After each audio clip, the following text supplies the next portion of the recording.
So, very good morning, friends. First of all, I am very much thankful to our honorable HOD and his colleagues that they have given me an opportunity to deliver motivational speech. Myself, Dattatreya Ahir, I am the retired principal of government ITI. Basically, I am electrical engineer. I have been worked as an electrical engineer at Koina hydroelectric project for 2 years and 1 year at Chandrapur thermal power station. Then after I joined to government technical college and worked as a lecturer for 13 years. Meanwhile, I appeared to the exams of the Institution of Engineers by self-study and get the degree of AMIE, means Associated Member of the Institution of Engineers. And on that basis, I faced to MPSC and get selected as a principal and worked as the principal to various government ITIs in Maharashtra. And retired after 22 years service of principal. I retired in August 2019. And total prolonged service of 38 years. I retired in August 2019. And this is my hobby to deliver motivational speeches to Indian youth. So, today I am speaking on self-reliance, means आत्मनिर्भरता. तो आत्मनिर्भरता का meaning क्या है आप बता सकते हैं? आत्मनिर्भरता मीन्स क्या? Self dependent. बराबर है, सेल्फ डिपेंडेंस. उसके लिए तालियां बजाओ. इस पे उस पे निर्भर रहकर स्वयं निर्भर बनना, इसे ही आत्मनिर्भरता कहते हैं. और इसी विषय पर मैं बोलने वाला हूं. शायद आपने लॉकडाउन पीरियड में अपने आदरणीय प्रधानमंत्री नरेंद्र मोदी सर, इन्होंने आत्मनिर्भर भारत इस विषय पर स्पीच दिया था. शायद आपने सुना होगा. तो भारत आत्मनिर्भर कब बनेगा? पैकेज डिक्लेयर करने से भारत आत्मनिर्भर बन सकता है? नहीं. इसके लिए भारत का हर नागरिक आत्मनिर्भर बनना चाहिए. भारत का हर युवक, हर युवती आत्मनिर्भर बनना चाहिए. तब कभी भारत आत्मनिर्भर बन सकता है. और इसी विषय पर मैं बोलने वाला हूं. तो फ्रेंड्स, आत्मनिर्भर बनने की क्षमता वास्तव में हर व्यक्ति में होती है, परंतु बहुत कम लोग ऐसे होते हैं जिन्हें अपने ऊपर विश्वास हो. दूसरों का सहारा ढूंढना तो उनकी आदत से बन जाती है. यह बात हमें कभी नहीं भूलनी चाहिए. दूसरों के सहारे चलना तो बड़ा आसान है, किंतु इससे हमारी रही सही शक्ति क्षीण हो जाती है. मस्तिष्क और योग्यता, इनका जितना उपयोग किया जाएगा ये उतने बढ़ेंगे, इनका उतना ही विकास होगा. एक विडंबना है कि अपने आप कुछ करने की बात तो जैसे इन लोगों के मन में आती नहीं.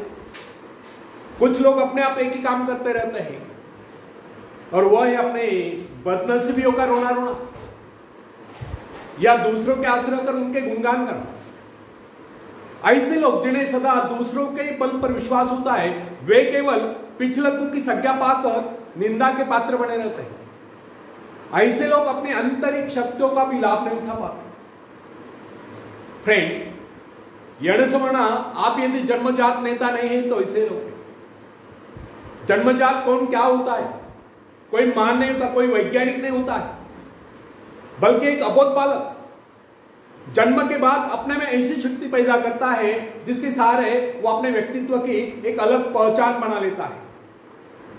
इतिहास में ऐसे बहुत से लोग हुए जिनमें नेतृत्व करने की योग्यता नहीं थी, फिर भी वे अपने प्रयत्नों से, अपने परिश्रम से, अपने योग्यताओं का विकास करके महान नेता बने. नेता वही होता है जो किसी पर निर्भर न हो, जिसमें नेतृत्व करने की क्षमता हो, जो दूसरों के विचारों का सहारा लेना आवश्यक न समझता हो, उसमें स्वयं सोचने और अपने कार्यक्रमों को स्वयं निर्धारित या कार्यान्वित करने की क्षमता होती है. लोगों की संख्या बढ़ाकर भीड़ के बीच में चलना तो कोई बड़ी बात नहीं. बड़ी बात तो यह है कि लोगों के दिलों में अपना स्थान बना जाए, चाहे लोगों की संख्या कितनी कम क्यों न हो. ऐसे लोग वही होते हैं जो आत्मविकास करके शक्तिशाली हो चुके हैं. ऐसे लोग अपने भाग्य को बदल देते हैं, अपने साथ साथ दूसरों का भी भाग्य बदल देते हैं. फ्रेंड्स, आज के युग की विडंबना यह है, हर कोई किसी न किसी के सहारा ढूंढते नजर आता है. किसी को अपने धन का सहारा लेना पड़ता तो किसी को अपने मित्र का. कुछ तो अपने वंश पर ही फूले नहीं समाते। ऐसे तो बहुत कम लोग होते हैं जिन्हें अपने ऊपर पूरा विश्वास हो। दूसरों की शक्ति पर जीने वालों का एक मनोज्ञान यह भी होता है कि ऐसे लोग सदैव किसी न किसी को दोषी ठहराकर अपना पक्ष बचाने के अवसर ढूंढा करते हैं। वास्तविकता यह है, इस प्रकार की आदत कायर प्रकृति की परिचायक है। आत्मनिर्भर बने या आत्मनिर्भर बनने की आदत डालें। आदत का आरंभ उस समय होता है जब एक बच्चे को उसका पिता कोई विशेष कार्य करने को कहता है, तब वह संतुष्ट नहीं होता, लेकिन जब वह अपने ढंग से उसी कार्य को करता है और उसे पूरा करने के लिए संघर्ष कर विजय प्राप्त करता है, तो उसके चेहरे पर खुशियों की लहरें थिरकती नजर आती है। इस प्रकार की विजय की भावना उस बालक को शक्तिशाली बनने का एहसास दिलाती है। फ्रेंड्स, स्कूल की शिक्षा या कॉलेज की शिक्षा केवल व्यक्ति की व्यवहार कुशलता और योग्यताओं की वृद्धि नहीं करती, यह तो व्यक्ति के हाथ में औजार थमा देती है। इस औजार का सही इस्तेमाल करना आदमी को स्वयं ही सीखना पड़ता है। हेनरी वार्ड बीचर अपने समय के एक महान विचारक अपने बारे में कथा सुनाया करता था। जब मैं बच्चा था तब मुझे किसी तरह से आत्मविश्वास की शिक्षा दी गई। मुझे ब्लैक बोर्ड के पास भेजा जाता था। मुझ में शंका और संदेह होने का रोग था। मेरे टीचर मुझे बार बार कहते, इस पाठ को अवश्य पढ़ लेना। उनके स्वर में काफी क्रोध हुआ करता था। उनका यही कहना था कि हमें केवल प्रश्नों के उत्तर चाहिए। यद्यपि उन शिक्षकों का यह व्यवहार कठोर ही प्रतीत होता था, किंतु इतने सारे बच्चों को सीधी राह पर लाने के लिए उनका यह व्यवहार उचित ही था। और इस व्यवहार का ही नतीजा था कि 1 मास से भी कम समय में विदिन ए मंथ मैं उन सभी सवालों के जवाब निकलने लगा जो मुझे सबसे कठिन लगता था। एक दिन मुझे ब्लैक बोर्ड पर एक सवाल हल करने को कहा गया। जैसे मैंने सवाल को हल किया, टीचर बड़े कठोर अंदाज में बोले, बिल्कुल गलत। अब मेरे पश्चात उन्होंने किसी दूसरे छात्र को बुलाकर उसी सवाल को हल करने को कहा। उसने उसी तरीके से सवाल को हल किया जिस तरीके से मैंने किया था। मेरा उसका जवाब एक था। फिर टीचर उसकी पीठ थपथपाकर बोले, शाबाश, तू तो इस सवाल को हल करने में सफल हो गया। अब मुझसे रहा नहीं गया। मैंने तुरंत खड़े होकर पूछा, सर, यदि इसका और मेरा जवाब है कि सुलझाने का तरीका है, फिर आपने मुझे डांट कर गलत क्यों कहा? तब टीचर बोले, यह बात तूने पहले क्यों नहीं कही जब मैंने तुझे गलत कहा था? फ्रेंड्स, केवल पाठ को याद करने से कोई मतलब नहीं। हमारे भीतर यह दृढ़ विश्वास होना चाहिए कि जो कुछ हमने याद किया उसे कोई काट नहीं सकता। इसे ही आत्मविश्वास कहते हैं। और जिनमें यह आत्मविश्वास होता है वही तर्क दे सकता है, वही बस यानी कि चर्चा कर सकता है।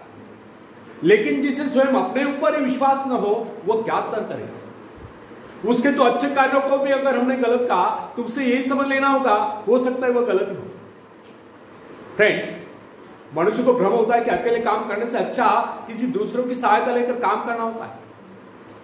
लेकिन अपने ऊपर विश्वास करके पूरी लगन से अगर कार्य को किया जाए तो उसमें सफल होने की आशा दोगुनी हो जाती है।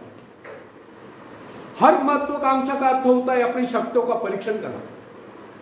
लेकिन दूसरों की नकल करने, दूसरों पर निर्भर रहने से व्यक्ति में दुर्बलता ही तो आती है। शक्ति तो हमारे स्वयं के मेहनत करने से आती है। अखाड़े के पास बैठकर हम अपने शरीर को शक्तिशाली नहीं बना सकते, या दूरदर्शन पर एक्सरसाइज प्रोग्राम देखकर हम अपने शरीर को तंदुरुस्त नहीं बना सकते। इसके लिए हमें स्वयं ही व्यायाम करना होगा, स्वयं एक्सरसाइज करनी होगी। फ्रेंड्स, यदि आप जीवन में सफलता चाहते हैं तो इसके लिए आपको स्वयं ही प्रयास करना होगा, स्वयं उस रास्ते पर चलना होगा जो आपको उन्नति की ओर ले जाता है। और वह रास्ता है आत्मविश्वास का। अपनी शक्ति को पहचान कर आप सफलता प्राप्त कर सकते हैं, या अपनी योग्यताओं को पहचान कर आप सफलता प्राप्त कर सकते हैं।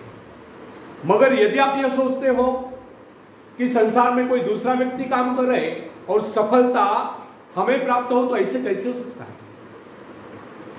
जो लोग बच्चों को इस प्रकार जीवन क्षेत्र में उतरना चाहते हैं कि वे बिना किसी संघर्ष के, बिना कोई कष्ट उठाए आगे बढ़े, तो वे उनकी राह में कांटे बिछाते हैं। संतान को ऐसा बनाना कि वह किसी भी प्रकार के संघर्ष का सामना करने में अयोग्य हो, तो इसका सीधा अर्थ यह हुआ कि वे लोग अपनी संतान का भविष्य शुरू से बिगाड़ रहे हैं। संतान को सुख और ऐश के झूले में झुलाने वाले मां बाप संतान के सबसे बड़े दुश्मन होते हैं। दूसरों की तो छोड़ो, वे उसे स्वयं को पहुंचाने की जहमत या स्वयं को पहुंचाने के कष्ट भी उठाने नहीं देते। बच्चों को भी समझना चाहिए, स्वर्ग जाने के इच्छुक को स्वयं ही मरना पड़ता है। स्वर्ग वही जाएगा जो मरेगा, दूसरा कोई नहीं जा सकता। इसी प्रकार जीवन का सच्चा आनंद वही पाएगा जो अपनी आत्मा की शक्ति को पहुंचानेगा। फ्रेंड्स, यदि आप किसी कार्य में कामयाबी चाहते हो तो उसके पीछे अपनी पूरी शक्ति लगा देना। नवयुवकों का या नवयुवतियों को स्वभाव होता है सड़ना, सीखना, अनुसरण करना। लेकिन अगर उनके अभिभावकों द्वारा या मां बाप के द्वारा बचपन से सारे इशारा देकर उन्हें जीवन संघर्ष के लिए हतोत्साहित किया गया हो, निराश किया गया हो, तो इसका परिणाम यह निकलता है कि वे अकेले चलना भूल जाते हैं। उनकी हालत बैसाख के ऊपर चलने वाली हो जाती है। फिर तमाम उम्र वे बिना किसी सहारे के चल ही नहीं पाते। इसलिए फ्रेंड्स, यदि जीवन में कुछ करना चाहते हो, कुछ बनना चाहते हो, तो अपनी सहायता स्वयं करें। किसी की सिफारिश या प्रभाव से आगे बढ़ने के प्रयत्न आपके भविष्य को नष्ट कर देंगे। स्वयं को इस योग्य बनाओ कि आपको किसी दूसरों से सहायता की आवश्यकता ही ना हो। अपने भीतर साहस और विश्वास जगाइए।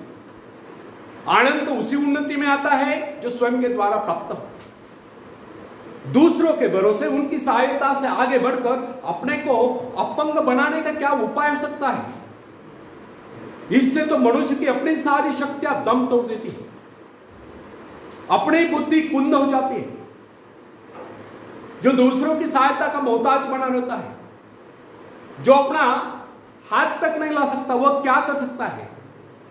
वह जीवन भर दूसरों का मोहताज बना रहेगा। ना उनमें आत्मविश्वास आता है, ना वे स्वयं के भरोसे आगे बढ़ पाते हैं। उनका तो भविष्य ही अंधकार में होता है।